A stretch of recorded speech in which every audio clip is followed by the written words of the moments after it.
So hello everyone, welcome back. So in today's video, we'll take up some problems from thermal physics. Okay, and these problems are from the book Pathfinder. Okay, so this is the first question and this is the MCQ question number 19. Okay, so an ideal monoatomic gas is trapped in a cylinder closed at its right end. The cylinder is divided into two parts by a fixed heat conducting partition and a piston that is to the left of the fixed partition. So these are the two parts, okay, in which the cylinder is divided, and this partition over here is fixed. And it is also given that it is heat conducting, meaning heat transfer is possible from one side to the other. The piston and the walls of the cylinder cannot conduct heat. Okay, so this particular piston over here and the other walls present on the cylinder cannot conduct any heat. Okay, or in other words, they are adiabatic walls. Now the masses of the gas in the left and the right part are M1 and M2. A force of F is applied on the piston is slowly increased starting from some initial value. Okay, so the slowly increasing the force is implying that the process is actually a reversible process. Okay, so now the question is, what is the molar specific heat of the gas in the left part during this process? Okay, so on the left part we have a gas whose mass is M1, and on the right part we have the same gas with the mass of M2. Okay, so the question is to find out the molar specific heat of the gas in the left chamber. Okay, so this force F is slowly compressing the gas on this chamber as work is being done on the gas. So this work is going to get transferred as the increase in the internal energy of the gas and some form of heat transfer, right? Okay, and the thing is, we know that heat transfer is only possible from this particular partition in the middle, right? Okay, so now clearly the as we are compressing the gas on the left, the temperature of the gas is going to increase, right? Okay, so let's say the temperature initially on both sides was T. So now as we start compressing the gas on the left, let's say the temperature here increased by T plus dt. Okay, so now as there is a temperature difference between these 2 points on either sides of the partition, heat transfer will happen from the left chamber to the right chamber to equalize the temperature difference. Okay, so let's say a heat transfer of dq happened from the left to right during this time. Okay, so now we are only interested in dq. Okay, and this heat transfer will keep taking place till the temperature on both sides become equal. So we can say that dq heats up the right chamber gas by an amount of dt. Okay, so now the thing is, we know that the boundary or the walls of the right chamber, right, they are fixed, they are rigid, right? So we can say that the volume of the right chamber is actually fixed. So the process that is taking place with the gas present in the right chamber is an isochoric process, right? Okay, so for the gas on the right, I can say that the incoming heat dq is just equal to ncv dt as the process is an isochoric process, right? So the number of moles of the gas on the right chamber, I can write as M2 divided by, which is the mass divided by the molar mass of the gas, multiplied by CV times dt. Okay, so now the thing is, we have to talk about the molar specific heat of the gas on the left. Now for the gas on the left chamber, I can write dq equals minus nc dt. Now here the reason I wrote a negative sign is because heat is leaving the chamber, and C here is my molar specific heat for the process. Okay, so now the thing is, the heat that leaves this chamber on the left is the heat that is received by the right chamber. Okay, so these two dqs must be equal. So first let's just open this up. So the number of moles on the left chamber is going to be m1 divided by capital M times c dt, right? So now we can just equate these two, and from here we get C equals. Okay, and after substituting, we get the molar specific heat as minus 3m2r divided by 2m1. Okay, so now the reason why the heat capacity for this process turned out to be negative is because, as you can see, the gas is leaving out heat, right? It is giving heat to the gas on the right chamber, but still the temperature of the gas on the left is increasing. So even though the heat is leaving the container, the temperature of the container is increasing. So that's why the heat capacity turned out to be negative. Okay, so that was it for this question. Now let's move on to the next one. Okay, so this is build your understanding question number 2.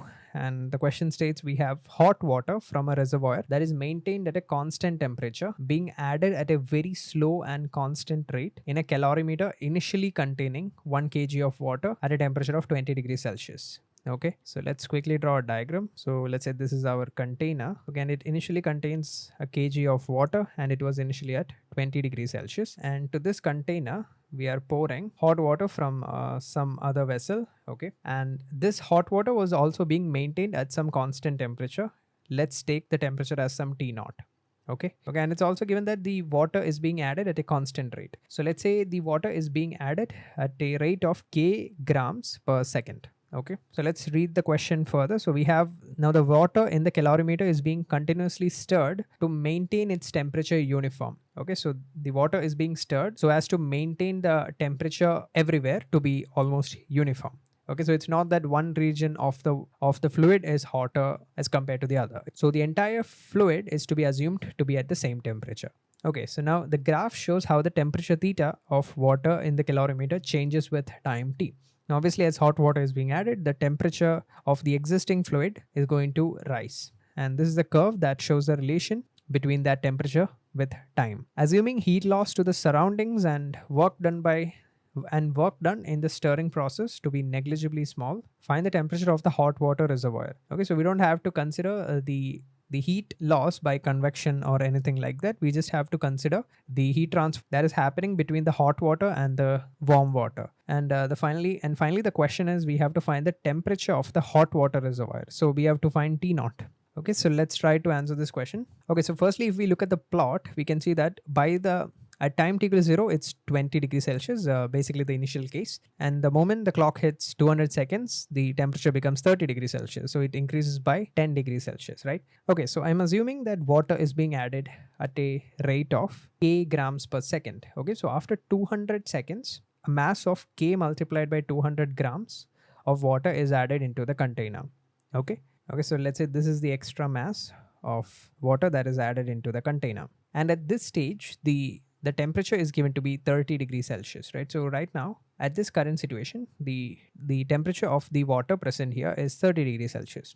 Okay, so now we can apply a heat balance equation. So if you guys remember, at t equal to 0, this part of the fluid was at a temperature of 20 degrees Celsius, and this part was the hot water that was added, right? So this guy's temperature was T naught. Okay, so the hot water and the cold water, after their equilibrium is established, they attain a temperature of 30 degrees Celsius. So we can say that the hot water lost. Okay, so we can basically say that the heat lost by the hot water is the heat gained by the cold water or the warm water. So for the heat lost by the hot water, that is going to be the mass of hot water, which was 200 multiplied by K multiplied by the specific heat capacity of water, right? So we are doing ms delta T. So this is the mass of hot water, this is the specific heat of water, and this we have to multiply it with the temperature difference. So the initial temperature is T naught and the final temperature is 30 degrees Celsius. So to maintain this quantity a positive quantity, this will be T naught minus 30. Okay, so this is the magnitude of heat that the hot water loses. So this is the heat that the cold water gains, and that we can write it as 1000, which is the mass of water, times the specific heat capacity times the increase in temperature. So the temperature rose from 20 degrees Celsius to 30. So the increase in temperature is 10 degrees, right? So this we can say it is equation number 1. After some more time, when time hits 500 seconds, the temperature hits a value of 40 degrees Celsius. So we can make the same particular equation. So after 500 seconds, we can say the mass of hot water was 500 K C times T naught minus 40, right? Because at 500 seconds, the temperature is 40. It's going to be 1000 multiplied by C. So initially it was 20 and finally it's at 40 degrees Celsius. So the temperature difference is 20 degrees. Okay, so now we have two equations, and okay, so basically we'll divide this equation by 2. And now we can just equate equation 1 and 2. So now after solving for T naught, we get the answer as 80 degrees Celsius. Okay, so that was basically it for this question. So all we had to do was just observe how the heat transfer is taking place, and that was it. So now let's move to the next one. Okay, so this is the last problem of the day. Okay guys, so if you guys are still watching, make sure to just like the video. Okay, so let's continue. So we have, so this is question number 22 from the Check Your Understanding section. So we have a vertical U tube that is completely filled with a liquid of density rho. Okay, so basically, just because it's not clear, I am just going to mark it with dark blue color. The inner cross-sectional area of each of these vertical arms of the U tube is S. Total volume of both the arms are V naught. Okay, so it's basically half each because their heights are the same, right? Now, the volume of bottom arm is negligible. So they're saying the volume of this tiny part over here that can be neglected. Now, both the ends of the tube are of the same height.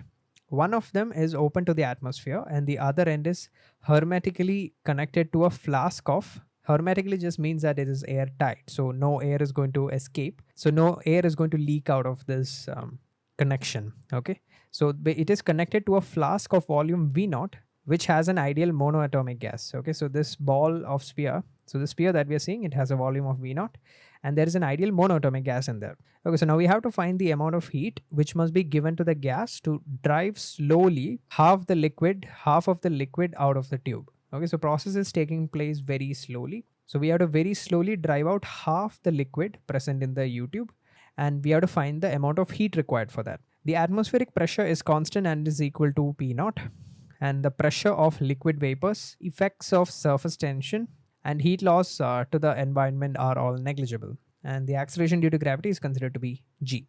Okay, so let's analyze the problem. Okay, guys, so this is the situation given to us. So we have an ideal gas inside the spherical chamber, and the volume of the chamber is given to be V naught, and the volume of each of these vertical legs is actually V naught by 2.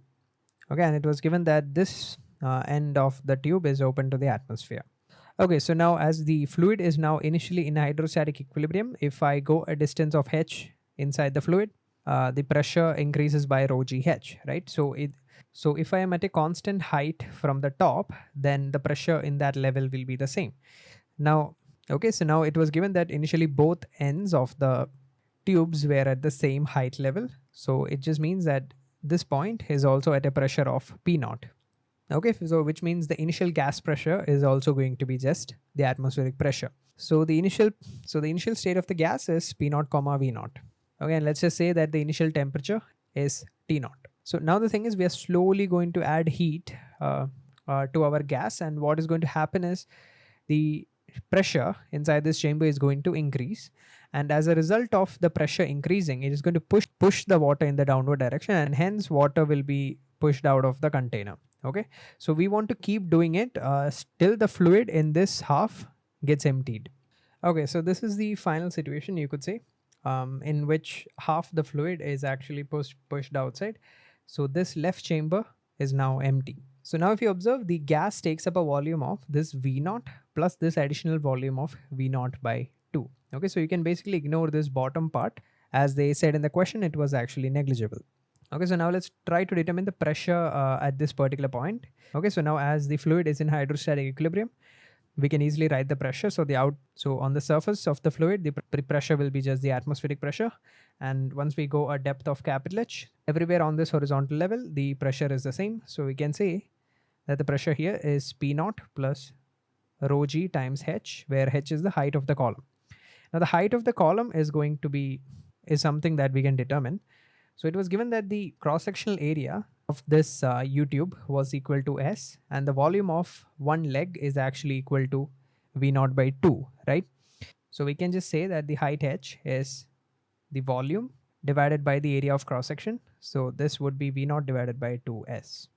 And now as the pressure of the gas does not really vary much with height, because the density of the gas is pretty small in comparison to that of a fluid, we can almost say that the gas pressure is equal to P naught plus rho g h. So in the final state, we can say that the pressure is P naught plus rho g V naught divided by 2S. Okay, so this is the pressure in the final state, and the volume in the final state is the original volume V naught plus the additional volume V naught by 2, which is 3 V naught by 2. So we know the pressure and the volume in the final state. So now we can use the ideal gas equation of state. So we can say PV equals nRT. Let's calculate delta of PV, and this would be equal to delta of nRT. Okay, the reason for doing this is so that we can write the change in internal energy pretty easily. So from here, nR delta T turns out to be delta of the product PV. So the final pressure multiplied by the final volume minus the initial pressure and volume is just P naught comma V naught. So it will be minus P naught V naught.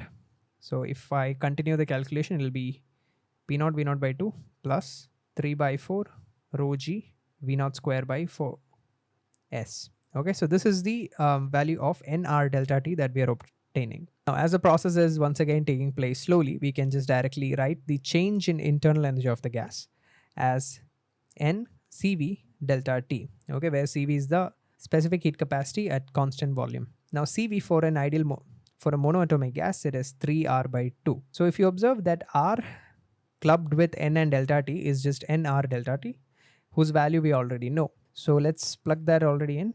So if we plug that in here, it'll turn out to be this particular value. So we have figured out delta U for the gas.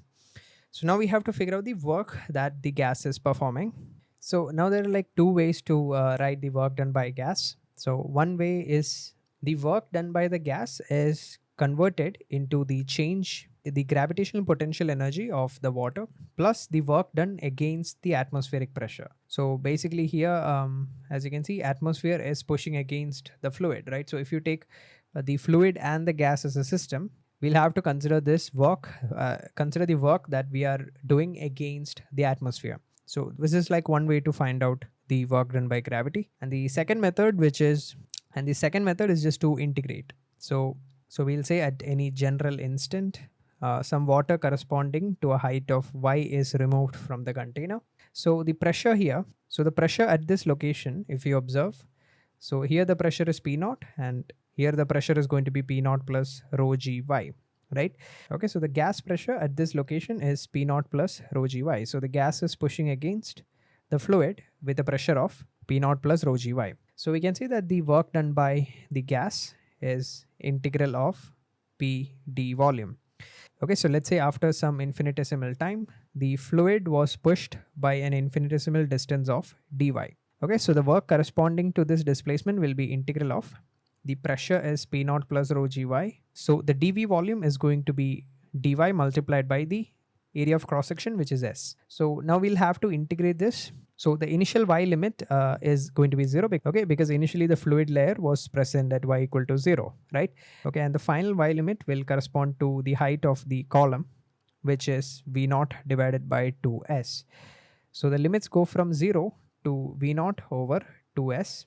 Okay, so let's complete the integration now. Okay, and once we do the integration, we can figure out the work done by the gas as well.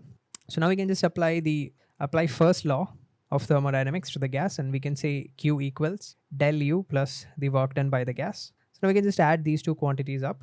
So this becomes 5 by 4 P naught V naught plus 5 by 4 rho g V naught squared over S. Okay, so after solving a bit, we'll get the final answer as this particular expression. Okay, so now in order to figure out the work done by the gas, using this logic, it'll take a little bit of imagination. Now this term, that is the work that we have to do against the atmospheric pressure, this is pretty easy to figure out because the atmospheric pressure is only acting at this point, right? So here atmospheric pressure P naught is acting outside.